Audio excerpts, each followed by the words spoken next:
En 2026, le Cadre 21 célèbre son 10e anniversaire.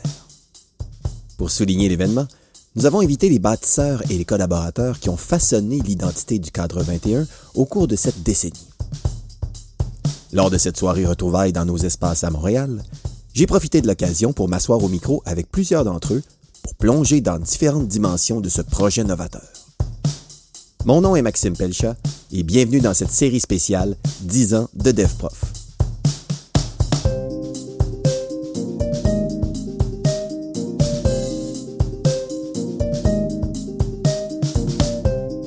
Dans ce 4e épisode, je discute avec Daniel Leblanc, directeur technologique de notre partenaire ContrôleWeb, qui explique le défi technique de bâtir et maintenir une plateforme numérique robuste et sur mesure pour le Cadre 21, l'équivalent souvent de changer le moteur d'un avion en plein vol.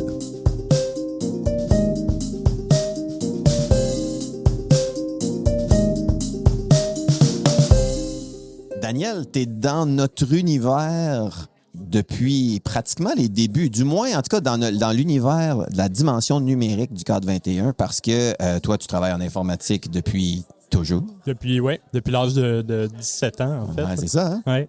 Et dans le fond, tu as contribué très rapidement à mettre les mains dans le site web du Cadre 21, qui est en partie un site web vitrine, puis aussi comme une plateforme de formation en même temps, puis d'essayer de joindre ces deux univers-là ensemble, que ça se tienne. Tu sais, on est parti d'un tout petit projet qui a pris des proportions avec les années. Tu sais, tu te souviens-tu un peu les premières fois que que tu es arrivé dans notre univers? Absolument. En fait, à l'époque, c'était un site monolithique. Donc, une seule plateforme qui faisait tout, à la fois le site vitrine, le LMS, donc le système d'apprentissage en ligne, et le système de badge. Oui, aussi. Donc, c'est vraiment, ces trois morceaux-là étaient dans un seul moton. Et le Cadre 21 a connu quand même vraiment un gros succès. Ben oui, c'est sûr que fulgurante. Avec un peu de ressources, effectivement, puis des objectifs à atteindre, ben là, il y avait un répertoire qu'il fallait agrandir et je dirais accueillir de plus, tu sais, un volume d'utilisateurs supérieur. Oui, et on va le dire comme ça. Excessif par rapport à la solution technologique initiale. Oui, c'est ça. Donc, il y avait comme un projet pilote au début qui est petit, qui est modeste, avec peu de ressources, qui est comme configuré d'une certaine façon, que là, tout d'un coup, il faut transformer en une solution qui est plus adaptée. C'est toujours un défi, informatiquement parlant, là, ces affaires-là. Oui, d'ailleurs, Sébastien l'avait exprimé d'une façon très élégante quand on a fait, parce qu'on a fait plusieurs refontes à travers le temps. Et une de ces refontes-là, il l'avait décrite comme changer le moteur d'un avion en plein vol. J'avais beaucoup aimé cette image. Et c'est un peu ça qui est arrivé parce qu'évidemment, par la force des choses, la pression était forte sur c'est ça, le nombre d'utilisateurs inscrits, la délivrance des badges numériques, les pages qui se multiplient dans le fond dans l'univers. Fait que, comme tu as dit, à un moment donné, il a fallu peut-être scinder les deux univers sans tomber dans les grandes technicalités informatiques pour ceux qui nous écoutent, là, mais il a fallu scinder un peu les deux mondes ensemble, l'aspect un peu site web de la plateforme d'apprentissage. Oui, et du système de badge, effectivement, qui sont devenus 3 systèmes indépendants et interreliés. Si on n'avait pas fait ça, honnêtement, le site n'existerait plus parce qu'il serait mort sous son poids. Oui, c'est ça.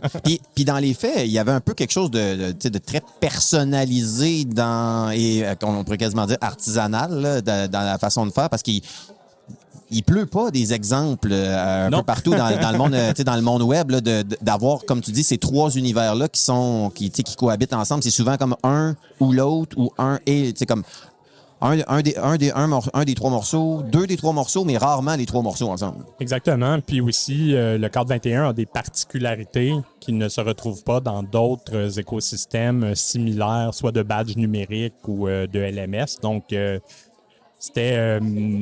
on n'avait comme pas le choix de faire quelque chose sur mesure, adapté à la réalité spécifique du Cadre 21. Donc, et c'est ce qu'on a fait. Oui, puis pour une boîte web comme ContrôleWeb, que tu as lancée à l'époque, c'est des défis motivants ou c'est des défis embêtants là, d'avoir ces éléments-là très personnalisés? Non, en fait, c'est notre cœur de métier. Nous, on fait du web sur mesure qui répond à des problématiques que du web de préfet là, n'est pas capable de régler.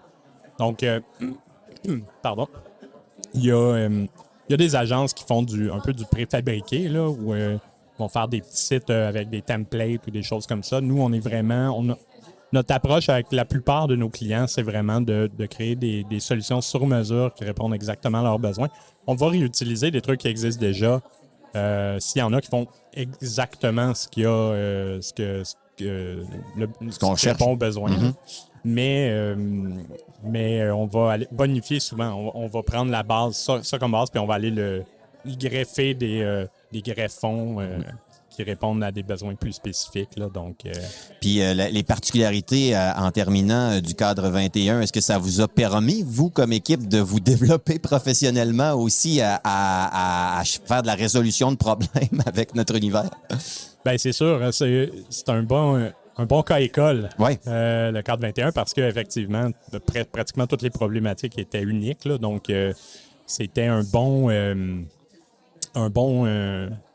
cas école, exactement. Puis je soupçonne que ça a permis nos équipes d'être plus agiles dans d'autres projets parce qu'ils ont appris beaucoup en faisant toute la succession de projets qu'on a fait et qu'on continue de faire avec le cadre 21. Là.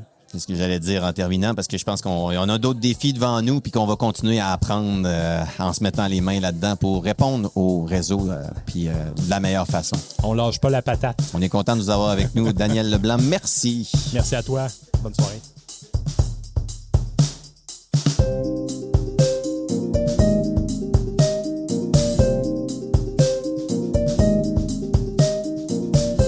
Dans les prochains épisodes, nous poursuivons cette rétrospective avec d'autres bâtisseurs et collaborateurs qui ont façonné l'identité du cadre 21 à travers les années. Ensemble, ils témoignent de la richesse de notre réseau et des ambitions qui porteront la prochaine décennie. Le cadre 21 est une initiative de la Fédération des établissements d'enseignement privé avec le soutien financier du ministère de l'Éducation du Québec et de Desjardins Caisse de l'Éducation. Merci de votre écoute. Et rendez-vous au prochain épisode de 10 ans de DevProf.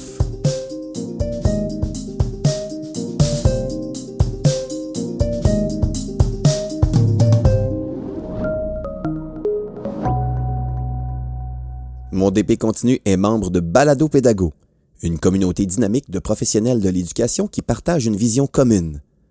Transformer l'apprentissage et l'enseignement grâce à des échanges enrichissants et inspirants. Je vous invite donc à bonifier votre liste de lecture en explorant baladopédago.com afin de découvrir d'autres balados liés au monde de l'éducation.